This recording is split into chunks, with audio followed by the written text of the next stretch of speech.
Okay, Bismillah, that says live.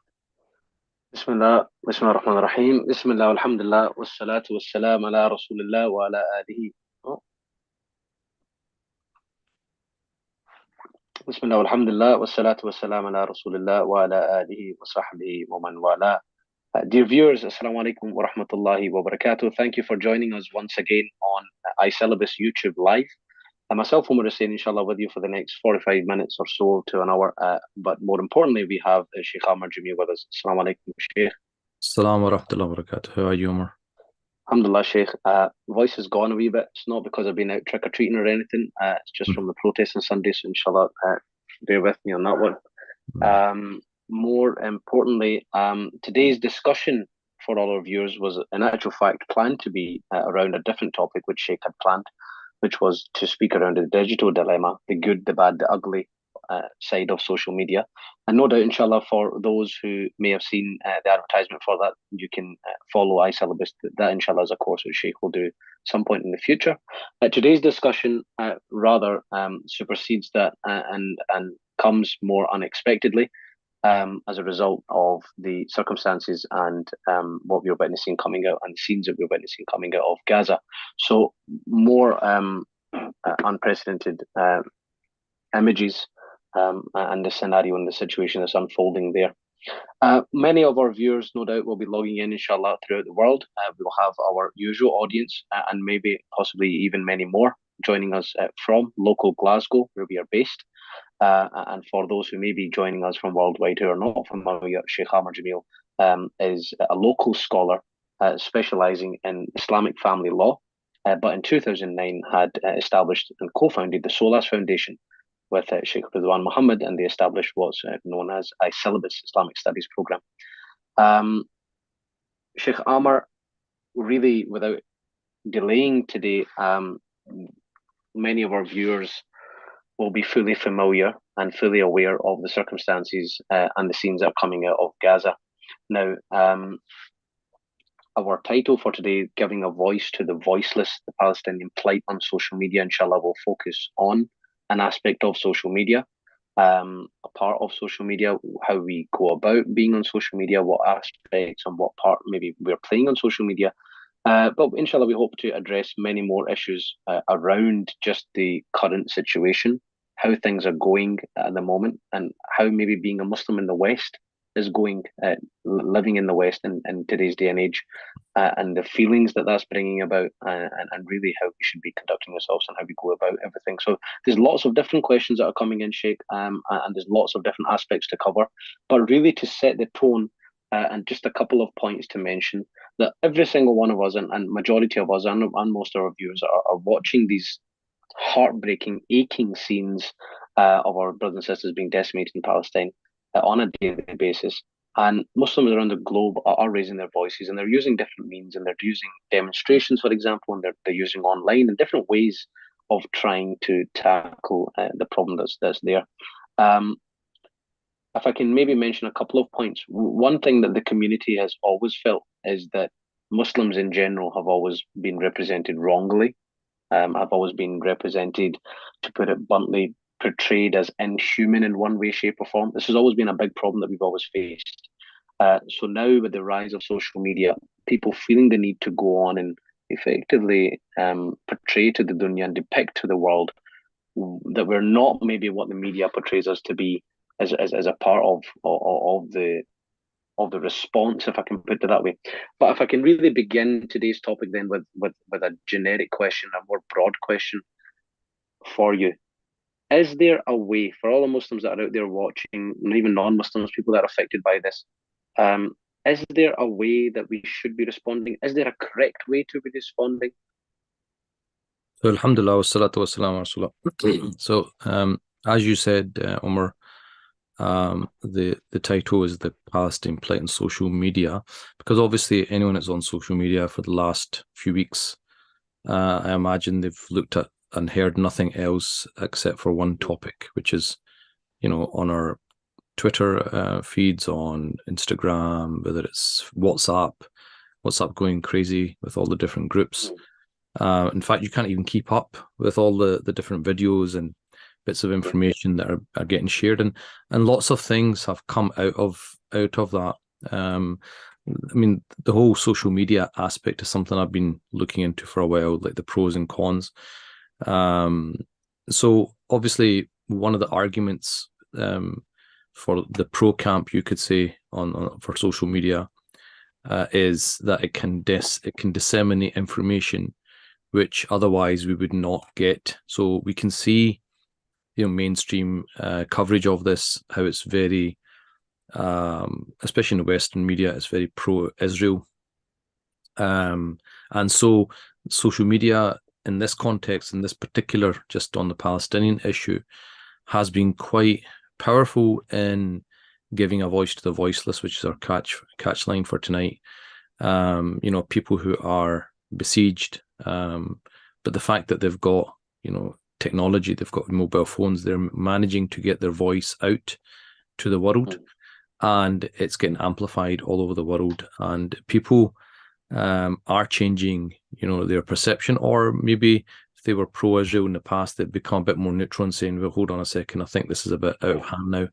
So it has been successful to a degree in shifting public opinion, especially amongst non-Muslims. Okay, it's not shifting at a government level, but it's shifting at a kind of a more public level. So it has been used quite effectively, and people who ordinarily would not have been able to get their voices on the normal media are now using this as an alternative platform. Now, obviously, Facebook, Instagram, these other people are trying to close down that pro-Palestinian voice, but despite that, just the sheer numbers, you can't clamp down on everything. So it has been, in one aspect, especially this time round, people have managed to use it in quite a wise way. But like anything, there are pros and cons of social media. Overexposure is also one of them. If you overdo something, then it loses its appeal as well. If this is the thing with, I mean, you know this, I know this. There's certain people in my WhatsApp, whatever message they send me, I don't even open it because they overdo it. So if it's a charity, one particular individual I'm thinking of, charity appeals. So nearly every other day, it's a new charity appeal, but you just cannot keep up. So when it's overdone, when you overdo something, it starts to lose its power. So I think we have to be a bit wise here. I know emotions are running high. It's not easy to see our brothers and sisters suffering, across the globe, especially when a lot of them are children, and the pictures are just absolutely horrific. The images are horrific, and anyone who's a human being, not even a Muslim, but a human being, will be affected by that. But we have to, it's very important to be not despondent about these things. I remember when it first kind of came out and people were feeling down. In fact, it was one of my teachers, it was shared in one of the groups. He just said that a Muslim doesn't know despair. So we don't despair. That's not becoming of a Muslim. And he said, and he made a list of things that you can do, do this, do this, do this, do this, do this. And he said, just do something. Just do something. Everyone can do something. Even the person who's got absolutely nothing, has got two pairs of hands, can raise them to the skies, and this hadith about this, that that the people, there's some people who are close to God, and with the sincerity of their dua, they can change even destiny. Even destiny can be changed by dua. So we should never underestimate the power of dua, especially at nighttime, night prayers, making dua collectively. The ummah is making dua for Palestine. That is something which we can all do, and we can do it all day, every day. And it's not just obviously Palestinians. There's a lot of oppressed people in different parts of the world, but at this time, the focus is obviously on Palestine. So I think all of us, we have to do something. Then the question becomes, well, what do you do? What do you do, right? And there is no right or wrong answer, like you were saying. So some people believe that protesting is the most effective way. Okay. Mm. Some people don't agree with that. Some people don't think that's the most effective way. They believe that lobbying the government's more effective. So everyone's obviously got their own opinion, but you should do what you feel is beneficial, right? But dua is a universal. Every single person should be making dua. Every single person making dua. Then in terms of what other actions you can do, like I said, there'll be different ways of looking at it. And we shouldn't make people feel that they're not doing enough. If, for example, you're in a protest camp and someone's not. I mean, generally this time round, I think the protests have had an effect. Just seeing the images of so many people out all over the world. If anything, it's given people in Palestine, hope that there are people in the world that do care enough to protest. So in this situation, when there's mass protests everywhere, it has been quite useful to a certain degree. But we have to be, we can't be naive. There was 1 million people that marched for Iraq. It didn't stop the Iraq war. So, we can't be naive as well in thinking that if we just protest, it's going to it's going to stop things. And we've seen that. I mean, look, at the moment, there's still no ceasefire. Yeah. And, there's so many people calling for a ceasefire, still no ceasefire. So, we do what we can. But remember, the end result is not in our hands, so whatever is within our capability, everyone can make dua, everyone can give sadaqah, charity, everyone can raise awareness in their own way, whether it's a work colleagues or whether it's on WhatsApp or whatever they're doing or they're protesting. But the thing is, we should, the end result is not in our hands. You're only obliged to do as much as you can, and then the rest is in the hands of God. Like sometimes when someone comes to me with a marriage problem or something, and it's something that I've learned over time, that people come and you feel really bad because you're witnessing a family, potentially disintegrating in front of you. You can see all the suffering, the human suffering. Yeah. But when I'm dealing with that, I just have to say, look, I've done as much as I can. I've tried my best. I've given my advice. The rest is not in my hands. I can make dua for them. I can wish them all the best, but the end result is not with me, right? I'm just a human being. I've done my bit, and whatever happens from now on, at least I can say to God, I did what I could. And remember, everything's happening with God's knowledge as well. So we have to keep that in mind as well. Just on that point, right? So much of the concerns that seem to be coming out from community, people that are viewing this firsthand, everybody that's consuming everything online, a big aspect of all of this is people beginning to be affected by what's being seen. Now, when I say being affected, I mean, for example, before you go to sleep, you're viewing horrific images. When you wake up, the first thing you see on WhatsApp before you even turn off your alarm is a whole host of videos and images. So against that background, people are physically being affected by it. And that's also leading in turn to feeling like they're not doing enough, or feelings of guilt, the fact that they get up and they carry on with their day, or they're still continuing to go to work. Whereas there's brothers and sisters and children and mothers that are being bombed to pieces. What advice do we give to people that are feeling those levels of anxiety and struggling to carry on with daily life? So I think, you have to, this is where you have to be wise as well. This is what I was saying, emotions are running high. What is the purpose of looking at, 1,000 images of children? One image is enough to know what's happening. We all know what bombing does. We all know that it kills people, it maims people, it injures people.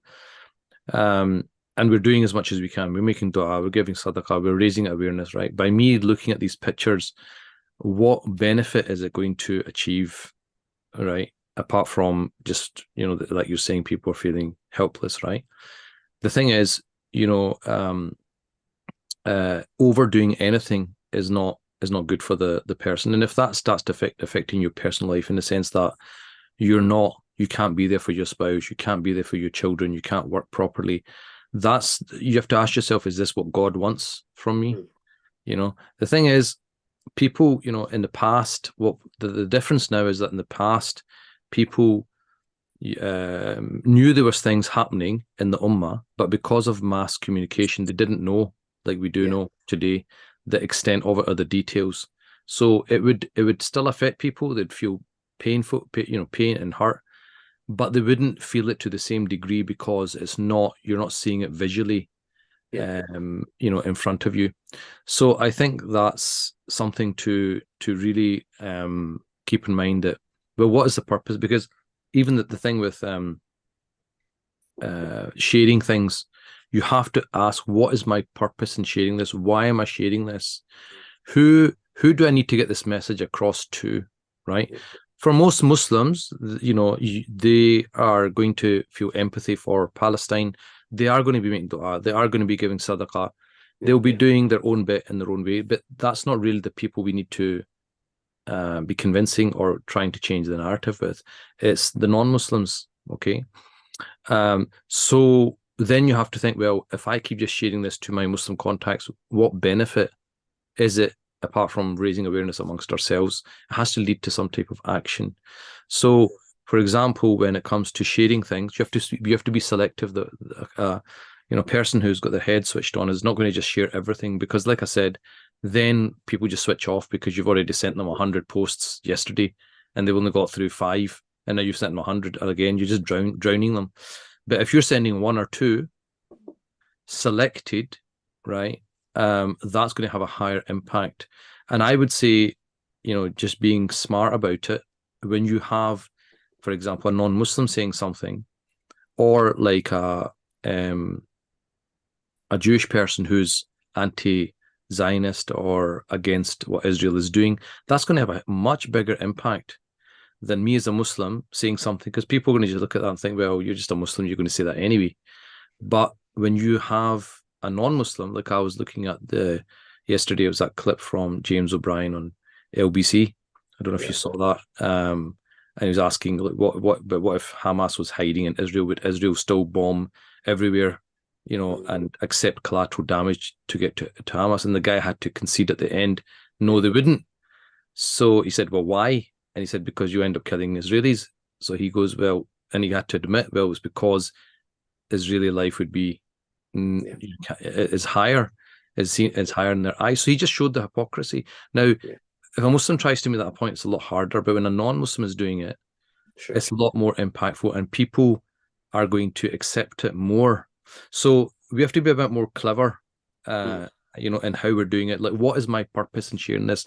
My purpose is to change a narrative, right, in the wider world, which I'm hoping it, somehow will trickle down and will change the policy at some point. So that's what you've got to do. You've got to be smart with how you share things. You've got to think, what is the purpose behind this? Apart from just making me feel better. Making me feel better is not going to help the Gazans, right? Make me feel better. It's not about me. It's not about me. It's about them. So you have to think, well, what is going to benefit them? Not what's going to make me feel better. That's a very selfish, nafsi, ego thing, right? So it's about, okay, this is happening. What is in my capacity that I can do that's going to benefit them? Dua is definitely going to benefit. The Prophet told us, dua silah al-mu'min. The dua is the weapon of the believer. So dua is absolutely up there. Sadaqah, we know, benefits. And then, okay, whose narrative I'm trying to change? Non-Muslims. Are non-Muslims going to listen to me, or they're going to listen to James O'Brien more? They're going to listen to James O'Brien more. Okay, so I'll just share James O'Brien. I'll share other people. There's, Noam Chomsky, all these other people who are Jewish people. Them saying something is completely different from a Muslim saying it. The impact is different. So we've got to be a bit, more smart in how we're doing things. And then, we see that pressure does work. Look at Keir Starmer's. He had to change he had to backtrack what he said. Okay, he's not got to the point where his ceasefire is a lot of pressure on him. But this is the thing, you've got to do things which are going to lead to results rather than just, jumping up and down and making a lot of noise. Makes you feel better, but doesn't actually in the long term achieve anything. And learn from, I shared it was a video of a kind of Zionist lawyer who advises people in Israel. It was a BBC kind of interview, and she was basically trying to use international law to justify what Israel was saying. So I put it on a group with imams. One of the imams basically said, like, I just wasted 5 minutes of my life, right? Because obviously disagree. And what I said was, but I said, you need to know what the other side is arguing. Sure. If you're going to counter it, you can't just keep listening to your own the stuff you don't want to. You can't just listen to the stuff you want to listen to. Sure.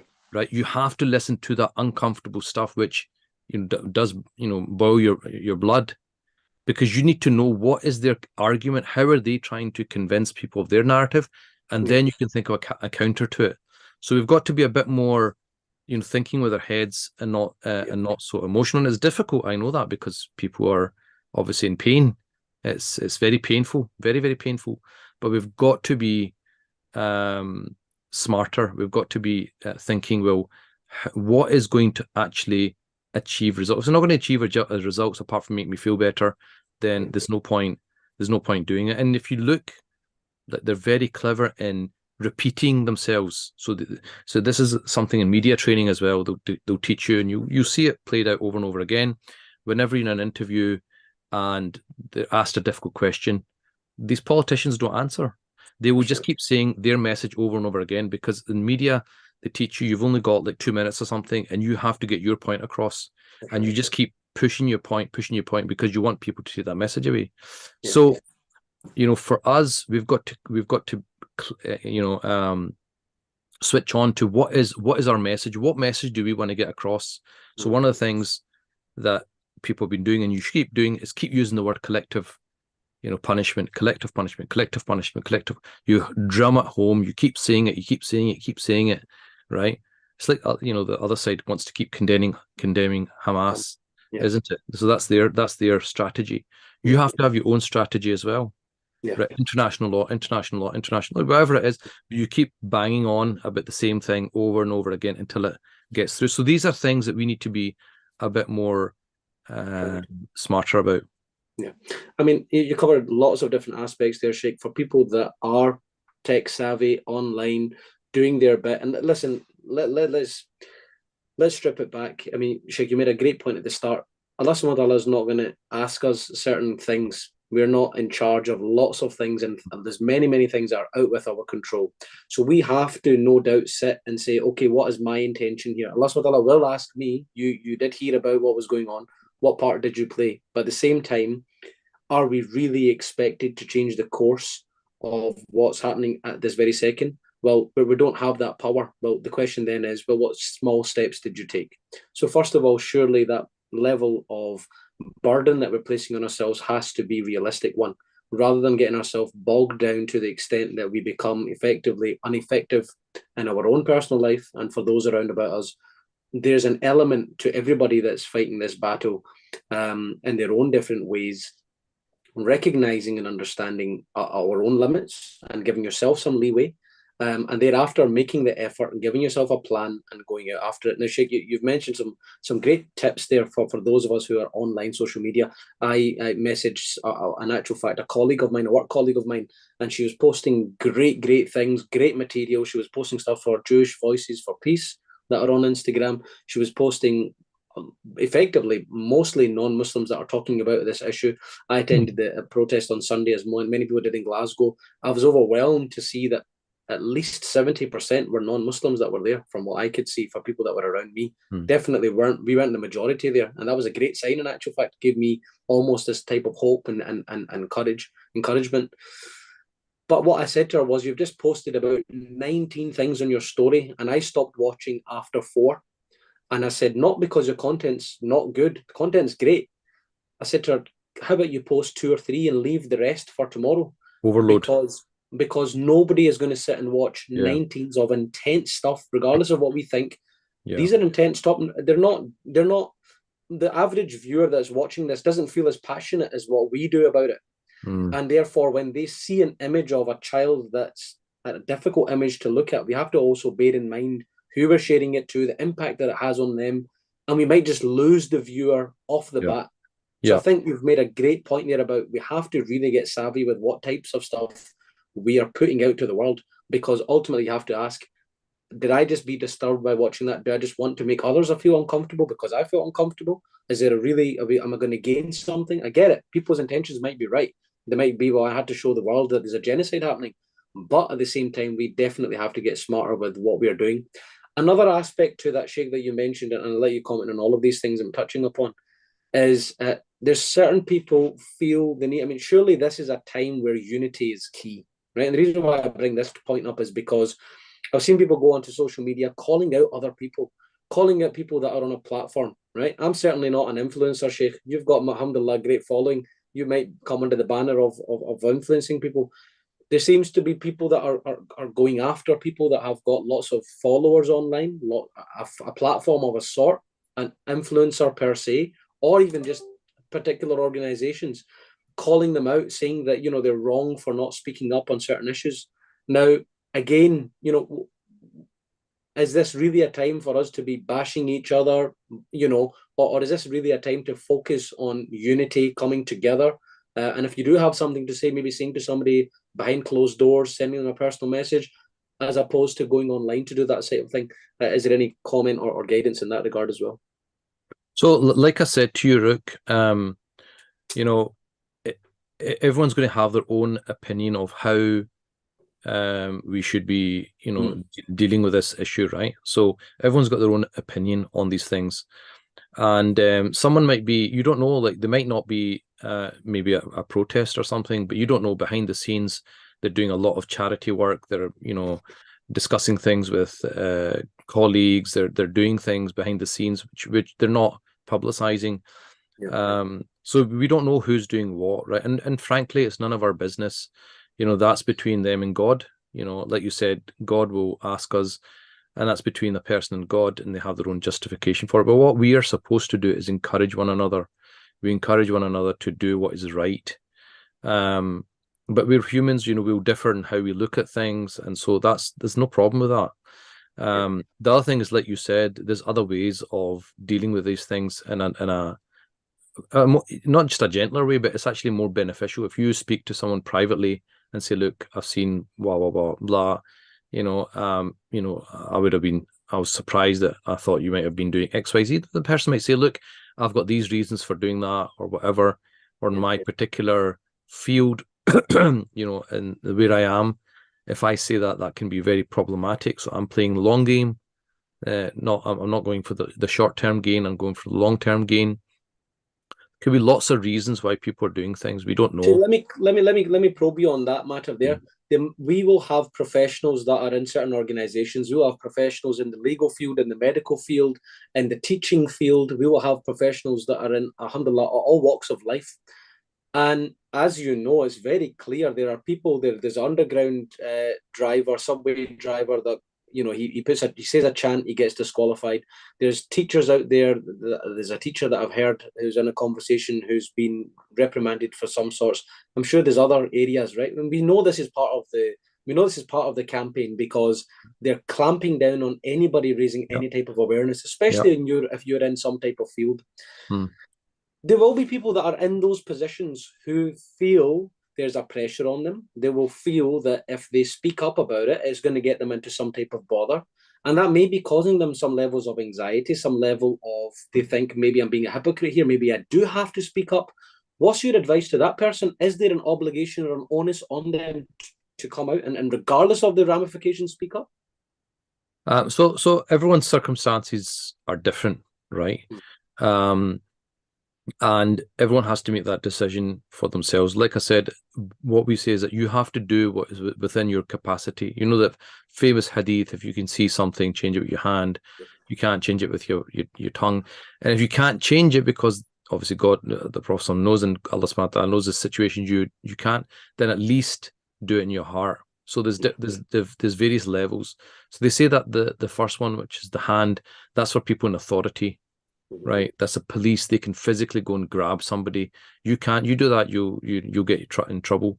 Other people, they can speak out. So, and that's what's happening in these demonstrations. People are speaking out. Social media people are speaking out. But there'll be certain people, like you said, who cannot, who are in a situation where their livelihood will go, and obviously their families rely on that, and they don't have any alternative work. And that's not the point of it either. But this is what I was saying, that we have to get smarter. You don't have to say it so bluntly, but you can still do it in an indirect way, in a smart way. So even though you may not be able to say it explicitly, you'll be able to say it implicitly. So if you're smart enough at whatever career you're in, you will know what you can say and what you can't say in your professional capacity. So just stick to within, your the realms of possibility. What is possible for you? Everyone can say something. You might not be able to say something as explicit as someone else, but you can still say something implicitly. You can still say, there should be a ceasefire. No one's going to fire you for saying this. There should be a ceasefire. We should stop. We shouldn't be killing children. Is anyone going to disagree with we shouldn't be killing children? The only people maybe get into trouble even for saying something like ceasefire, obviously, what's happened to some of the politicians, like that guy that got sacked from his government role. But he's gone back to the backbench. He can still do stuff. So in his situation, even calling for a ceasefire was problematic. But that's only really very specific people in politics and stuff. But for other people in professions, you should use your common sense, right? You can speak out, but the extent of what you can say may vary from profession to profession, depending on what position you're in. If you're part of a company and 90% of your employees are Jewish, you've got to be careful how you say things. But that doesn't mean we're silent. We still say the truth, but in a wise way. And this is Quranic, injunction, isn't it? That ud'u ila sabilika rabbika bil hikmah, call to the way of God with wisdom. God says use wisdom, be wise. So choose your words carefully, right? Choose your words carefully. Know what the law says. Know what is illegal. Know what is legal, right? And so there might be pressure put on, but you just have to cover yourself, and there's nothing wrong with that. Yeah, absolutely. And I mean, whilst we're on that topic, this will be for a very minority and a minor group of maybe our viewers at the moment, or anybody watching in the future. But we do have that immature side, young youth out there who are emotions are running high. They're feeling extremely upset, angry at what they're viewing, and it's leading to them going online, saying things. Obviously, in my capacity, in my role as a lawyer, I've seen some cases that have already come forward of people making anti-Semitic remarks. There's no doubt about it, which is leading to other people being wrongfully accused, mistaken identities. It's actually leading to a whole host of different issues. And maybe even young people who have got career aspects ahead of them saying stupid things, leading to having impact on themselves that they're probably at this moment in time not appreciating. So when you speak there and you say use your wisdom, our Dean teaches us we can't be going online being reckless. And of course, again, this advice doesn't probably apply to majority of our viewers, but for the parents that are there, keep an eye on your children, what they're posting online, what they're doing on social media. And for any youth listening, it's extremely important that during this time we do use our brains, because what we don't want is for lots of progress to be being made in lots of different areas online, and lots of positives coming out from the information that's going out there, and the general view that's out there swifting and changing, to that then leading to the media picking up on a minority of people who are putting out negative stuff, and all of a sudden you find that's the stuff that makes the main social media. So again, that's maybe an important aspect or side note to today's discussion. So I think what you're saying, Omar, is important. That when you're talking, I mean, what came to me is that phrase, youth is a branch of insanity. When you're young, you see the world as very black and white, and you want the world to change overnight. But But I think what we'd have to say to our youth is, look, it's fine to be upset. It's fine to be angry. Everyone's angry. Everyone's upset. But just being angry and doing reckless things is not going to help the cause of the Gazans. This is not about you. This is about them. What's going to help them? And if you say silly things which then are going to be used by the anti-Palestine camp, right, to clamp down even more, you're going to harm the cause rather than benefit it. So, so to help to make them understand that, look, don't give ammunition to your opponents, that they can use that against you. Watch how they do it. They're very careful how they do it. They try and come across very, very prim proper. You do the exact same. Yeah, there is a game getting played here, and you've got to know how to play the game, right? And be wise about these things, because it's you can be reckless and end up harming the cause more than actually supporting it. Yeah, absolutely. We've obviously focused then, Sheikh, on where the pros of being on social media can really take us. We've mentioned a lot of things, accessing content that is not on general your BBC. You're not going to find it on Sky News or BBC. So putting that out there is obviously a massive benefit. Spreading awareness to problem. Some people are shy. Some people don't like to get into conversation. Your way of raising awareness may very well be that you go on and you post on social media. You don't post a couple of things, and between you and Allah subhanahu wa ta'ala, you're doing your bit. You're raising your awareness, and again, alhamdulillah, that can be great. Also, getting access online to knowing what's going on, whether there's protests that are going on, whether there's lobbying that's going on, whether there's other. Get in touch with your MP. There's social media can be used to raise awareness on how to do different types of activism, which again is also very important. Coming away then from the pro side to all of this, really, as we've already touched upon it, but really to bring it home is the cons, and we'll maybe be focusing then on steps that we can take going forward, and the focus really that should be on all of our minds going forward. But we've mentioned some of the cons, which is overconsumption leading to us effectively becoming disabled. You become disabled in many forms. You could be sitting on your phone for 2 hours and you don't know what's happening with your children, or you don't know, you're not doing your household things, or you're not engaging with your work. Before you know it, you've lost yourself for hours and hours on social media.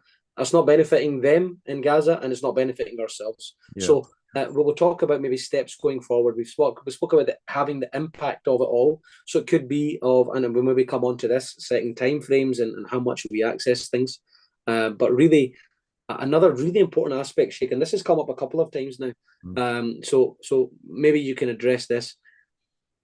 Through the images that we are seeing, through lots of events that are going on, this has led to certain sectors of our community questioning the times that we're in, questioning the events that are going on, and effectively, whether they want to come out and openly say it, but there will be viewers that are watching who may be having doubts in why all of these things are going on, doubts in questioning why Allah subhanahu wa ta'ala is allowing these types of things to happen.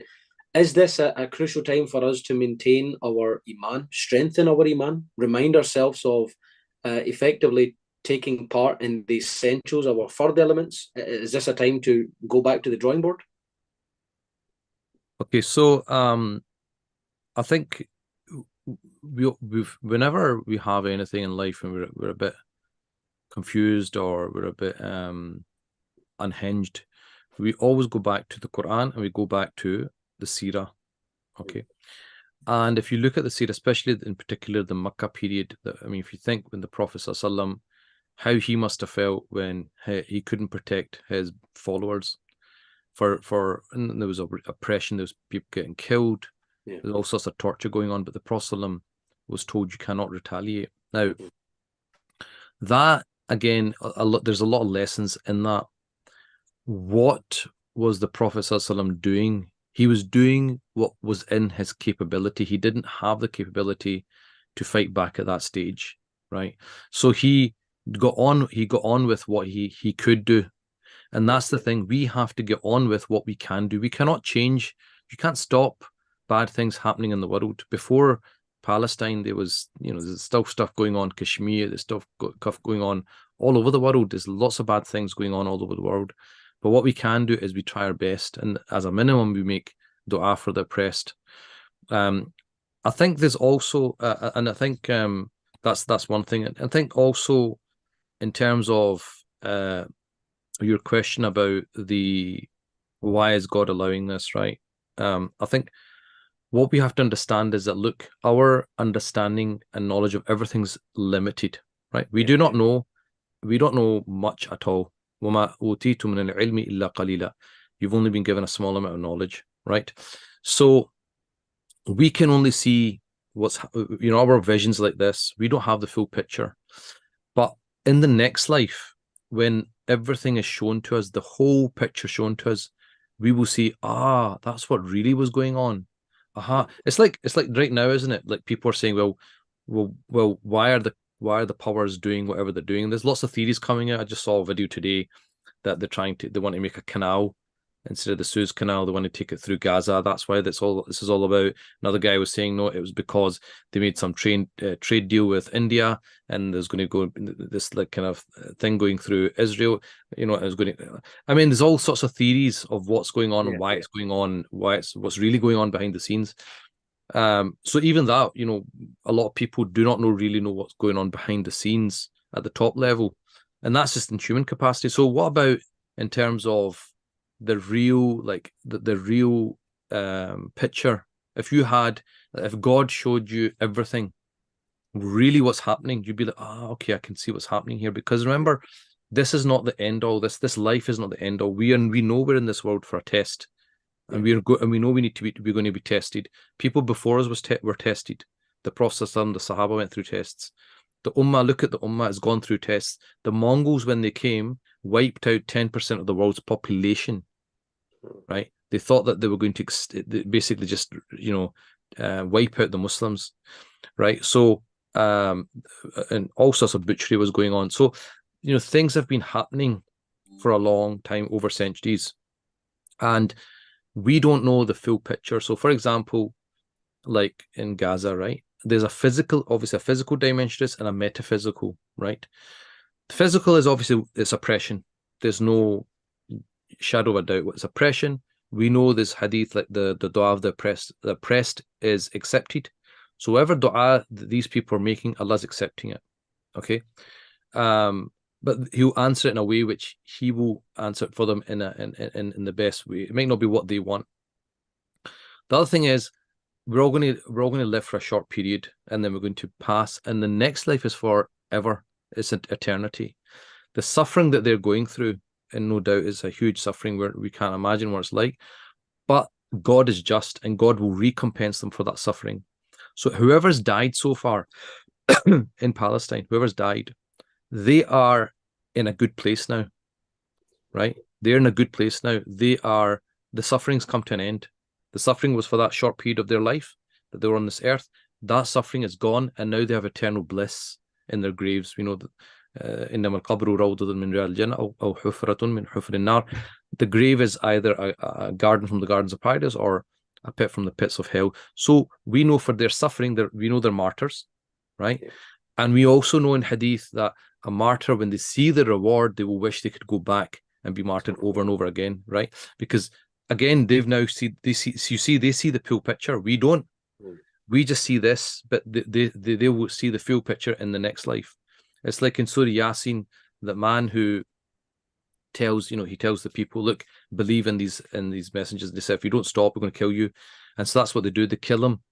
And as they're killing him, what's said to him, قِيلَ دُخُلِ الْجَنَّةِ. As he's getting killed, Allah unveils what's coming next. He sees paradise, and he says, if only my people could see what I'm seeing. But from the worldly perspective, he's getting killed, right? He's losing. But from the real perspective, he's the winner, not them. So there's a metaphysical reality to everything, right? And these people who are killed by these oppressors, they're not going to get away with it. See, every single person who has in any shape or form contributed to those people getting killed by posting something on social media, by saying something, right, in any shape or form, supported these oppressors, they're not going to get away with this. God is going to hold them to account, and they're actually in a worse situation. The Israelis, obviously, they've got a gain, which is, you know, the land. But someone sitting in some America or Britain or something, right? Yeah. Right. By you supporting oppression, you haven't gained any money, you haven't gained anything. Yeah. But you're going to lose in the next life for saying that one sentence, because you supported the oppressors, and you'll be then resurrected with the oppressors. Yeah. Right. So there's a reality to everything. Okay. Which is why, you know, we're just human beings. You just get on with your job. This is not within your capability. You're not a country. You're not an army general or anything, right? That you can actually go and do anything. But what is God asking of you? Is God asking you to do that? No, because He knows you can't do that. So what's God asking you to do? Okay, my little believer, do what you can. Make dua, give sadaqah, raise a bit of awareness, right? Try and give a voice to the voiceless. That's it, in your own capacity, in your own way, and that's it. God will accept that from us, and and everything happens with His will. He knows ultimately the full wisdom and everything that's happening. If that leads to you not being able to understand, this is a bigger question. It's called the question of evil in Creed. Then you need to go away and study. Yeah. You need to go and study with some scholars. You need to study Creed, because this is covered in Creed, the question of evil. Then you understand how we understand when bad things happen in the world, right? So that's your own responsibility.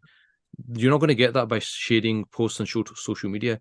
You need to arm yourself with enough Islamic knowledge that you can understand these concepts, which are going to happen over and over again. When I was young, you know, I remember the Gulf War happening.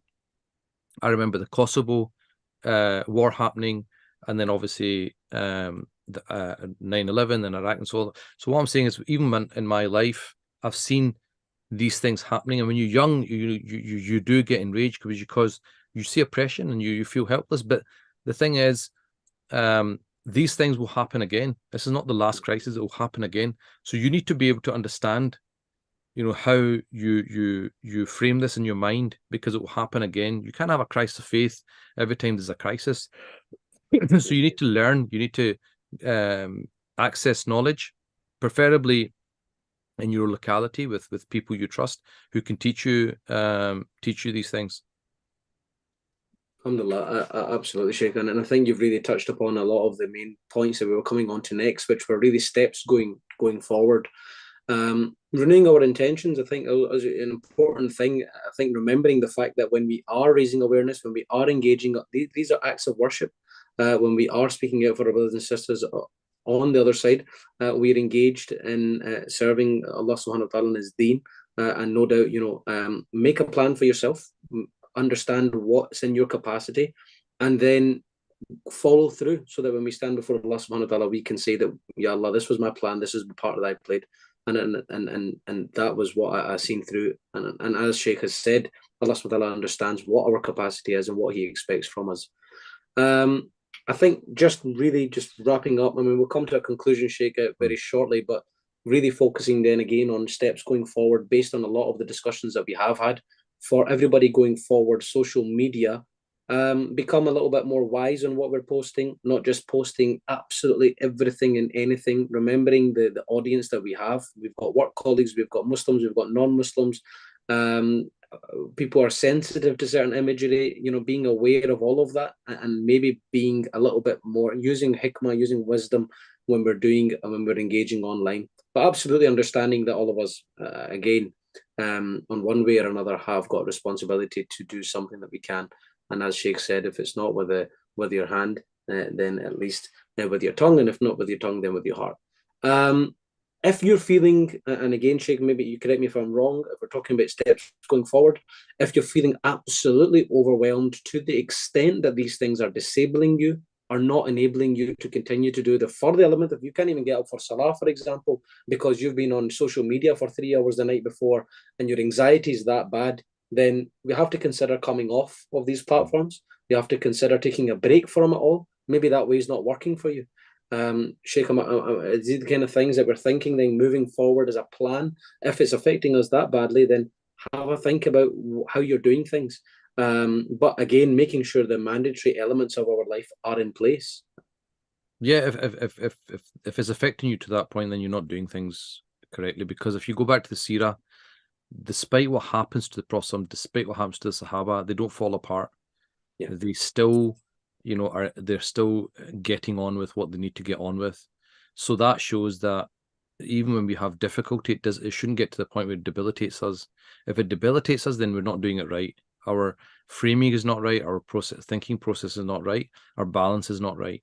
So I think that's a good point. I think also, just in case we miss it, but I think we have to be careful of language. Like you said, you have colleagues who might be Jewish, and they might be against this what's happening, and there are lots of Jewish people who are against Zionism, because Zionism is different from just being Jewish. Not every Jewish person is a Zionist, so we have to understand that when we use language, we have to be careful by not saying Jews or whatever. No, it's Zionists we have an issue with, because if we had an issue with Jews, how would it be permissible for example, a Muslim to marry not a Jewish woman, right? If we're supposed to hate these people, which is completely false, that false narrative that they believe. How could you then? Why would God tell you can marry somebody?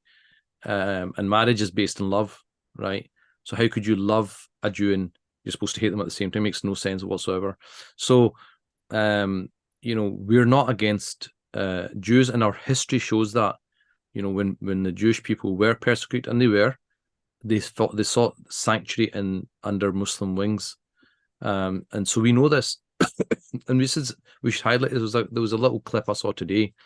He's a lecturer, a professor in America. He's got a really good. You've probably seen it. It's a really good lecture on Khalid bin Walid, and he's got another one, how Islam saved the West. And so someone had taken a little clip out of it.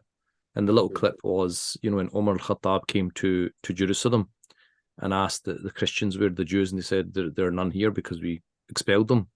And he's like, what do you mean you expelled them? And Umar says, no, call them to come and live here. So it was just a little clip, but that's important to show, well, this is what our heritage is. This is what our history is.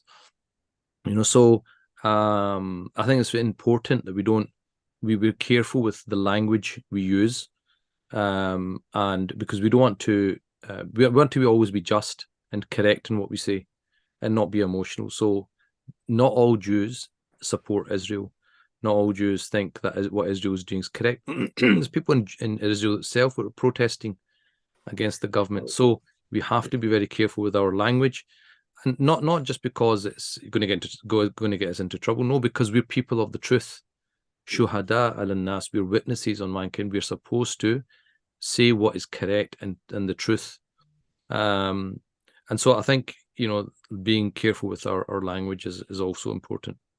Absolutely. I mean, it's critical. I mean, we were just covering in one of our Usra classes, Rasulullah had a Jewish neighbor and how much he served him. And we've got numerous examples of the issue isn't with people of Jewish faith. I have work colleagues who are great people who I'm very, very close with, who I've worked with for 10 years, who are Jewish, and we have and their beliefs are not that they support a Zionist state. So you're absolutely right that the issue clearly is with Zionism. We've always spoken about that. And if you don't know the difference, then I think that's actually a very critical starting point for many of the viewers, because if you think that the problem is with Jews in Israel, it's not. It's with Zionism, which was formed a long time ago in 1897 or whatever it was. And go and read up on what their beliefs are and where it is they're trying to go. Sheikh mentioned there that even outside the Parliament building in Israel, they had fire engines that were spraying down Jewish people that were there, living there for a very long time, who have basically come out against the right-wing government, and they were effectively being attacked by their own government as a result of passing certain laws, which I won't bore you with. But yeah, you're entirely right, Sheikh, and that's something which, especially our youth, if you're watching and you're not aware of these things, as I say, we touched upon it earlier on, lots of young people going out, spewing out lots of inappropriate things online, not correct, which gets them into trouble with the law, which has lots of leading ramifications. which again I won't bore you with the details with, but lots of parents becoming anxious with their children, lots of children putting their own jeopardy. I mean, if you've got a racial breach of the peace on your criminal record, and good luck getting a job anywhere. So, it's actually very important when we're talking about this aspect of it as well. Sheikh, we've now been on for around 1 hour. And I know you said you wanted to be an hour, but alhamdulillah, I think we have touched upon lots of the main key points. But all in all, what we have got is at this time the Ummah going through another difficult period. Many people feeling, again, just struggling to cope with everything that's coming out, struggling to get on with the daily life, feeling guilty of some sort, that they are sitting within their homes, confined. And I think maybe this is a point that we haven't touched upon. Again, if Allah subhanahu wa ta'ala has chosen you to be sitting here in Glasgow or in the UK or in America, wherever you may be, then surely you're placed there also to play your role, a specific role that Allah subhanahu wa ta'ala wanted you to play where you are. It doesn't mean that we become disabled and where we are and effectively, feeling guilty for where we are. Allah subhanahu wa ta'ala knows exactly where we are, why He's placed us where We've placed us. And our responsibility doesn't just stop. The people of Gaza who are fortunate enough or subhanAllah, who have got the opportunity they have, but at the same time are going through incredible difficulty that they're going. Allah subhanahu wa ta'ala knows what they're going through, and you've mentioned that already. But again, this reoccurring theme that seems to be coming through with some of the questions is this overwhelming feel of guilt that we are continuing to get up and get on with life as if it's normal, whereas our ummah, our brothers and sisters are going through what they're going through. Again, what advice would we have to any of the viewers? I think the first thing to remember, right, is that we are obviously not here by accident, right? God has put us here for a reason. And I don't know if you've been following, but in many Muslim countries, there's been a bit of a clampdown in showing support for Palestine. And, people are not able to openly support Palestine in those countries. They're Muslim countries. I mean, this is the irony of the world we live in. So what we can do, they cannot do. So what the opportunity we have, and the thing is, remember, if you change the narrative in the West, you change the narrative in the world, because it's the West influences the world. So the fact that, for example, Keir Starmer, who is probably the next prime minister, had to backtrack, that came from pressure. Right? Yeah. Who did that pressure? Ordinary people. Muslims are doing that, and also non-Muslims. But that's what you do. That is, if you can get that changed, that's had a huge influence, right? In your own little way. So I think we have to understand that. Look, we have an opportunity that maybe other people in the world don't. We have access to things that other people don't. The second aspect to that is to remember that we are also in a test. And it might not feel like a test, because the test of the Palestinians is very obvious. It's people trying to kill you, this bombing. It's a very obvious test. You can't miss it. But what happens with us in the West is we don't realize we're in a test as well. And our test is, okay, how are we reacting to this? What are we doing in our capacity? And then in our own kind of daily lives, are we doing, when we have the choice between right and wrong, are we choosing the right thing? Are we being grateful for what God has given us? Are we helping, the oppressed, etc., etc.? So it's a test for them. It's a test for us as well. So we're all tested in all of us. And so I think we have to bear that in mind. Just because their test is obvious, and obviously there's no comparison. We're not comparing it at all. But we can't just forget that just because you have food and shelter and all the rest of it, that's a test as well, because we'll be asked, you had all those blessings, what did you do with it?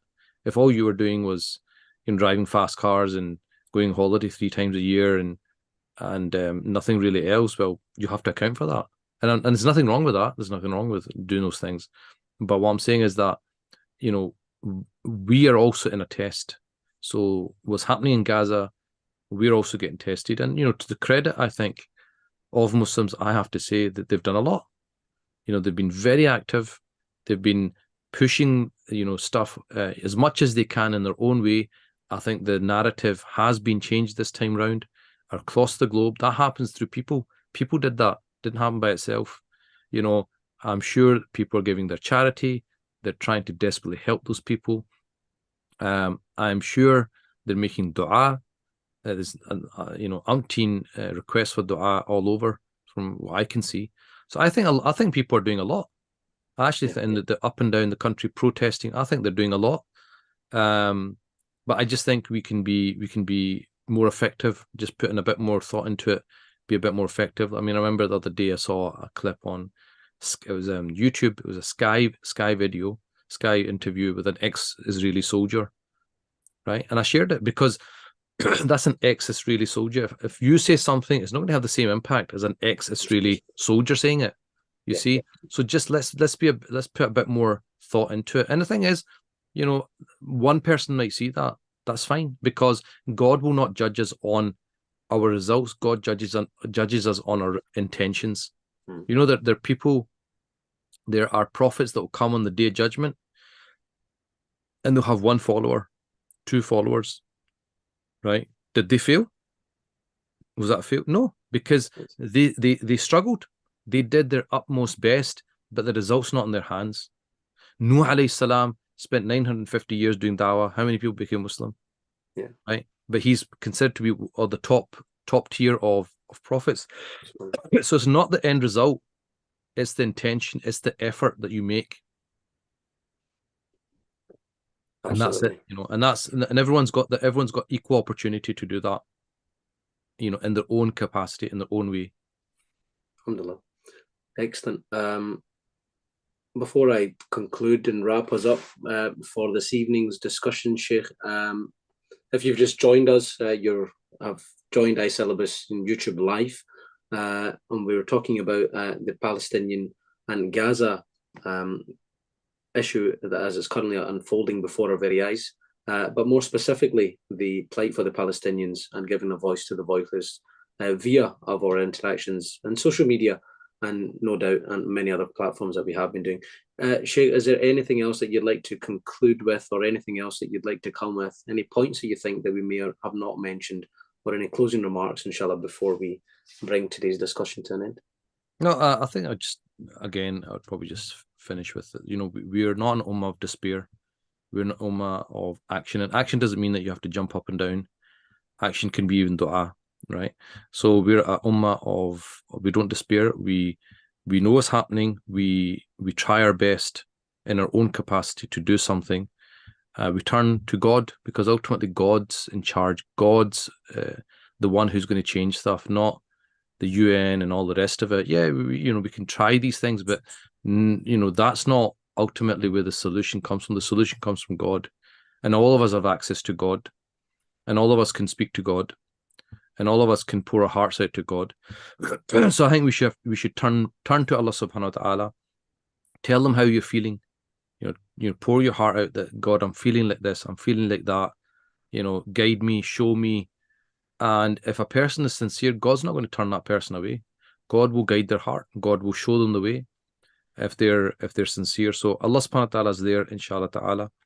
Our brothers and sisters are in our thoughts and our prayers.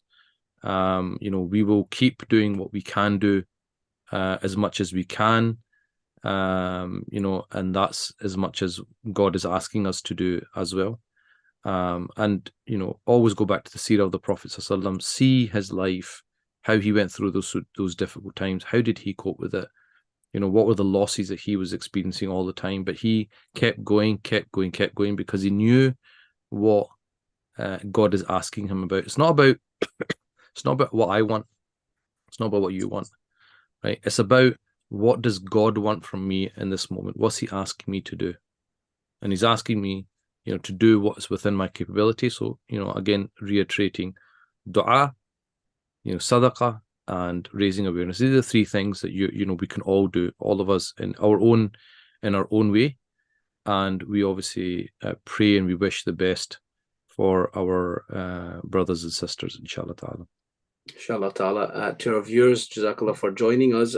Just to re-emphasize some of the points, and in actual fact, I think I'll maybe close on one of the extremely uplifting comments that were from Sheikh Ahmad Jamil today, which is that in actual fact, the Muslim community here in the West is absolutely active. I don't think we're giving ourselves enough credit. It was reassuring to hear actually what Sheikh Amar was saying there, that in actual fact it seems to be a time where, alhamdulillah, a lot of the Muslims have come out, have shown unity, are raising awareness, are doing our part, and I think maybe cut ourselves some slack. We are doing things, we're going in the right direction, and it's about, for those mothers and fathers and children who are taken to the streets on the weekends when they're hearing of protests, the people that are taking out their time on social media, the people that are sending their emails to their MPs.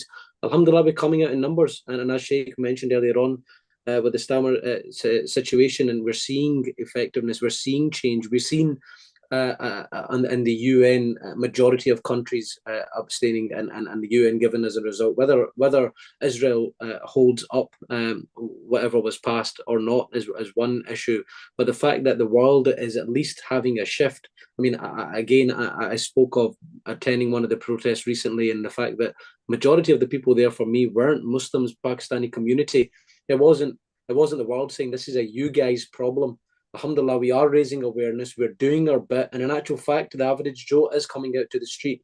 And all of a sudden, this doesn't feel like it did years ago, where it was just a you guys problem. All of a sudden now, this feels like a human problem, humanitarian issue, whereby the world is now getting involved. And alhamdulillah, that's actually very uplifting to see. That should be a positive sign for all of us, and encouragement, inshallah, for all of us to stay engaged in the efforts that we are doing. Sheikh also mentioned the fact that this is a test on each and every one of us. So please bear that in mind. If you do feel that you're struggling in any way, shape, or form, it's difficult to see, then look after your own health, look after the loved ones that are around you, look after each other. This is a time for unity. This isn't a time to be bashing and becoming difficult on one another. Also, maybe another difficult, important point to bear in mind. But we pray Allah subhanahu wa ta'ala makes this time on the ummah an easy one. And we also pray Allah subhanahu wa ta'ala gives us all the ability in our own ways to stand up and to address and to do what's within our powers, to give us the courage to do it, and also to give us the ability. But and I think most importantly, our intention begins for the sake of Allah and ends for the sake of Allah. Intention is the most important aspect of all of it, of course. So with all that being said, inshallah, we pray we will be raised with our brothers and sisters on the day of Yawm al-Qiyamah. We can say to them that we heard and we tried to be a voice for the voiceless. Dear brothers and sisters, to viewers, thank you very much for joining myself, Sheikh Amr Jamil, on this iCelibus YouTube Live. This will be available on the YouTube iCelibus platform, so you'll be able to go back and inshallah see the recording and share it for anybody that wishes to see it. But inshallah, Sheikh Amr will keep you posted with anything coming in the future, so please keep an eye on social media, on the iCelibus social media platforms for anything coming in the future. Sheikh Amr, once again, Jazakallah khair for your time as always, very much appreciated, and please keep us in your du'as. جزاكم الله خير. شكرا. السلام عليكم. وعليكم السلام ورحمة الله وبركاته.